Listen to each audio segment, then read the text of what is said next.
सच्चा है पवन भैया जी, जय हो बंदी छोड़ के लोड को नहीं और की। भैया जी अभी मैं 3:30-4 बजे सुमरन करी थी। मैं सो रही थी तो मैं सोते-सोते सुमरन करने लगी। मैंने कहा सुमरन करते-करते नींद आ जाएगी तो कोई नहीं। मैं सुमरन कर रही थी तो थोड़ी-सी मतलब आँख लगी नहीं थी, जाग ही रही थी। सुमरन चल रहा था तो आँख मतलब थोड़ी लगी।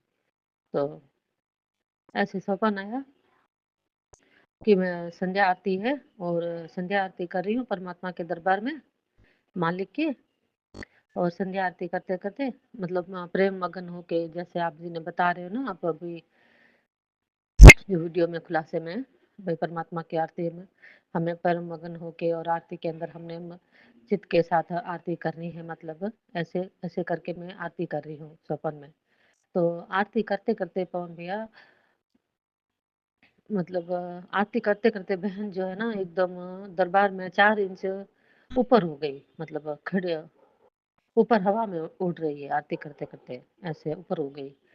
तो आरती कर रही हूँ तो आरती कर रही हूँ तो मतलब जैसे मैं पुस्तक लेके आरती कर रही हूँ ना, तो पुस्तक के पन्ने जो है ना जो आरती वाले, तो आरती में मतलब एकदम से पन्नों में और सामने दीवार पे मतलब ऐसे आगे ऐसे ही जैसे मतलब टीवी में हो या कुछ कैसे मतलब ऐसे आरती जो है ना, बहन के आगे ऐसे चल रही है, अपने आप ही वो आगे बढ़ रही है आरती और मैं आरती ऐसे फ़ील कर रही हूँ मैं पुस्तक से आरती कर रही हूँ और आरती की वाणियाँ ऐसे ही मेरे आगे कैसे जा रही है मतलब टीवी में जैसे ऊपर-ऊपर अपने आप जा रही हूँ अपने आप जा रही हूँ ऐसे।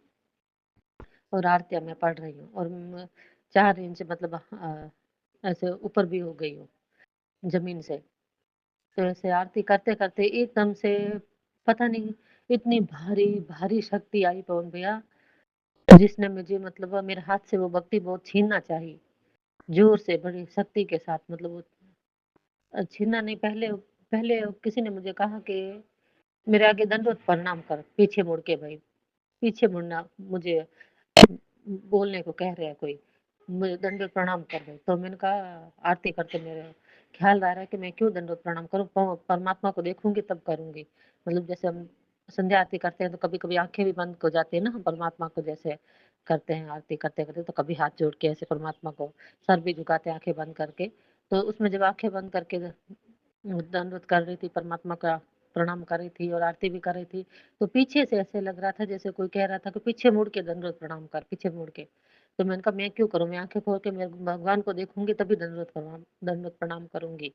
ऐसे करके मैं बोल रही थी। मैंने कहा आँखें खोलने की कोशिश कर रही थी तो मेरी आँखें ना खुले पवन भैया। तो किसी ने मेरे पीछे से मतलब ऐसे मेरा मुझे पीछे घुमाना चाहा, भई ये पीछे मुड़े आगे परमात्मा के दरबार से। तो मैं पीछे नहीं मुड़ना चाहती कि परमात्मा थे। नहीं तो मैं संध्या आरती करती थी तो मैंने कहा भई मैं संध्या आरती बीच में नहीं छोड़ूँगी। जो नित्य नेम है मेरा पूरा करूँगी मैं। तो किसी ने पुर ज़ोर से मुझे पीछे घुमाना चाहा, पीछे की तरफ और ऐसे कोशिश करके मुझे मतलब ऐसे तिरछा भी कर दिया। परमात्मा की तरफ जो मैं दरबार में आरती कर रहे थे ना, तो ऐसे मुझे तिरछा कर दिया थोड़ा। पूरी पूरे ज़ोर को मैंने शक्ति को महसूस किया अभी भैया बहुत, बहुत ज़ोरदार शक्ति को। मैं बता नहीं सकती, मेरा शरीर अभी भी भारी-भारी हो रखा है पूरा। तो ऐसे मेरे से पीछे कर दिया तो मेरे से वो भक्ति बोध की वो पुस्तक छीनना चाहा मुझसे। तो मेरे से सुमिरन तो हुए नहीं संध्या आरती में मुझे याद भी नहीं आए। तो मैं ज़ोर-ज़ोर से परमात्मा का जयकारा ही लगाया, बंदी छोड़ सतगुरु रामपाल जी भगवान की जय हो, बंदी छोड़ सतगुरु रामपाल जी भगवान की जय हो ऐसे। तो वो जो शक्ति थी मेरे से जो भक्ति बोध की पुस्तक छीनना चाहती थी मतलब वो मेरे पास नहीं थी। मेरे ना ही मुझे दिख रही थी लेकिन उसकी जो कोई शक्ति थी जो मेरे से वो मतलब पुस्तक छीनने की कोशिश कर रही थी। किसी के हाथ वग़ैरह मेरे पकड़े हुए नहीं थे कोई, किसी की हिम्मत नहीं थी जो मुझे पकड़ ले। पर उसकी कोई शक्ति थी ऐसी जो पुस्तक मुझसे छीन मतलब वो मुझसे छीन लेगी मतलब ऐसे। तो जैसे मैंने ज़ोरदार परमात्मा का जयकारा लगाया तो 2-3 बार तो जैसे परमात्मा नहीं है शायद उसे पता नहीं ज़ोर से धक्का दिया, पता नहीं क्या किया दूर, तो वो शक्ति एकदम से मेरे से हट गई, छूट गई, तो मेरा शरीर एकदम से हल्का हुआ फिर।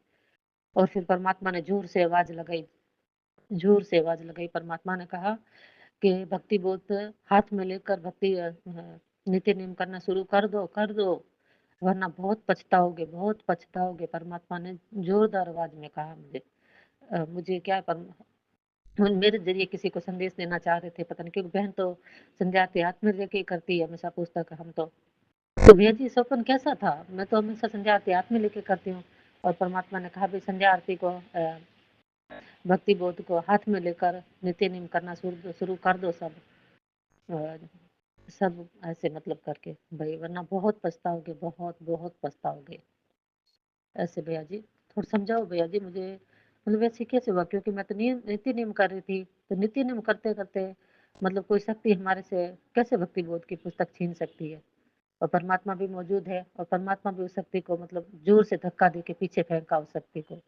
सब सच है भैया जी। जय हो बंदी छोड़ की लोड को नहीं और की। भैया जी अभी भी मेरे शरीर में वो भारीपन, वो जो शक्ति मुझसे वो भक्ति वो छीना चाह रही थी ना, वो भी अभी भी मेरे शरीर में वो बहुत भारीपन हो रहा है। मतलब ऐसे जैसे इतने जोर से वो मेरे से वो अड़ रही थी वो शक्ति। लेकिन परमात्मा ने मुझे बचाया भाई जी, परमात्मा ने बचाया मुझे। साहिब जय हो बंदी छोड़ की लोड को नहीं। बंदी छोड़ सतगुरु रामपाल जी परमेश्वर जी की जय हो। सत्साई बहन जी, देखो परमात्मा भक्तों के माध्यम से भक्तों को निमित्त बनाकर भक्तों तक संदेशे पहुंचाते हैं, क्योंकि परमात्मा के बहुत सारे एग्रीमेंट है इस काल के साथ में। इसलिए परमात्मा गुप्त में सूक्ष्म में बहुत सारे खेल खेलते हैं। और परमात्मा हम भक्तों को भी आभास करवाते हैं। जो सही भक्ति करना चाहता है, जिसका टारगेट केवल मोक्ष प्राप्ति है, परमात्मा उसको आभास भी करवाएंगे।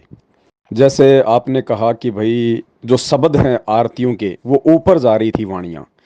तो बहन जी, परमात्मा ने संध्या आरती में बताया कि खंड खंड में आरती गाजे। यानी जब भगत भक्ति बोध पुस्तक को हाथ में लेकर आरती करता है, तो वो जो वाणियां हैं, जो शब्द हैं, वो अनेकों लोकों में, अनेकों ब्रह्मांडों में गूंजते हैं। तो परमात्मा ने जो लिखा है, अब परमात्मा ने वो दिखाया भी कि वास्तव में ऐसा ही होता है, ताकि हमें विश्वास हो और हम उसी भाव से, उसी प्रेम से उन आरतियों की वाणियां जो है हम उनको बोलें, हम उनको करें विधि विधान अनुसार। दूसरा बहन जी, परमात्मा ने दिखाया कि भाई वो जो शक्ति थी, आपको पीछे से धकेल धकेल रही थी, आप पे दबाव डाल रही थी और आपका ध्यान भंग करना चाहती थी। तो परमेश्वर ये दिखा रहे हैं बहन जी कि बच्चों, यदि मेरा आशीर्वाद तुम्हारे साथ में ना हो, यदि मैं तुम्हारे साथ में ना रहूं, तो ये काल तुम्हें, ये आरती तो छोड़ो, तुम्हारे से एक शब्द भी ना निकलने दे, तुम्हारे मुंह से एक शब्द भी। ये ब्रह्मा विष्णु महेश इस काल के खिलाफ एक शब्द नहीं निकाल सकते। अगर निकाल दें तो इनकी घंटी बजा दे वो। तो हम तो बहन जी, पूरा का पूरा सत्संग जो होता है परमात्मा का, वो काल का पूरा पाखंड, उसकी पूरी सच्चाई उजागर होती है। तीनों समय की आरतियों में उस काल से ऊपर के भगवान की समर्थता है। यानी काल की हम कोई इज्जत नहीं कर रहे, इसकी, इसको कोई विशेष हम कोई सम्मान नहीं दे रहे, कोई आदर नहीं दे रहे, इसकी हम पूजा नहीं कर रहे। तो ये मुंह कैसे खोलने देगा हमारे को? तो सतगुरु रामपाल जी भगवान ने ये जो दो संकेत किए हैं कि आप जमीन से 4 इंच ऊपर, और वो काल की शक्ति आपको धकेल रही थी। यानी ये जो आरतियां हम करते हैं, सत्संग जो सुनते हैं, मंत्र जो जाप करते हैं, तो गुरुजी हमें अपनी गोद में बैठा कर करवाते हैं। बहन जी, अपनी गोद में लेकर परमात्मा ये आरतियां सत्संग सुनन करवाते हैं। मतलब गुरुजी हमारे साथ हैं, पल पल साथ में रहते हैं परमात्मा। तब ये काल हमें ये भक्ति करने दे रहा है। नहीं तो एक शब्द, एक मंत्र नहीं निकाल सकता कोई भगत अपने मुंह से बिना गुरुजी के आशीर्वाद के। ये आपको दिखाया परमात्मा ने। कहते हैं ना परमात्मा अपनी वाणी में कि नूर की आरती नूर के छाजे, नूर के ताल पखावज बाजे, आपे आरती आपे साजे, आपे किंगर आपे बाजे। कि भगत के रूप में भी परमात्मा ही आरती करता है और सामने भी भगवान ही होता है। यानी दोनों तरफ परमात्मा ही खेल खेलता है।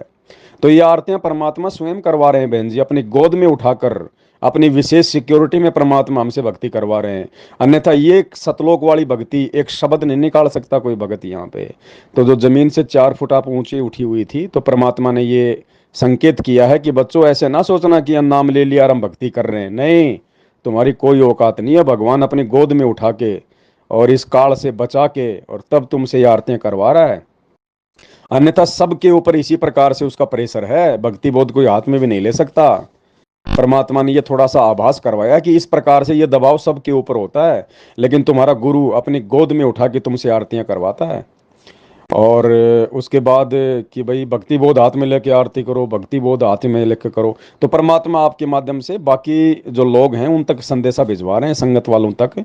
और जो सत्सेवक हैं जो थोड़ा बहुत जो गफलत में चल रहे हैं कि यार ऐसा कुछ नहीं है, मोबाइल से भी करते हैं, ऐसा कुछ नहीं है, तो उन नालायकों को एक संदेशा दिलवा रहे हैं परमात्मा आपके माध्यम से कि भक्ति बोध हाथ में लेके विधि विधान से भक्ति करना शुरू कर दो, नहीं तो रोओगे पछताओगे, फिर आगे कुछ नहीं है।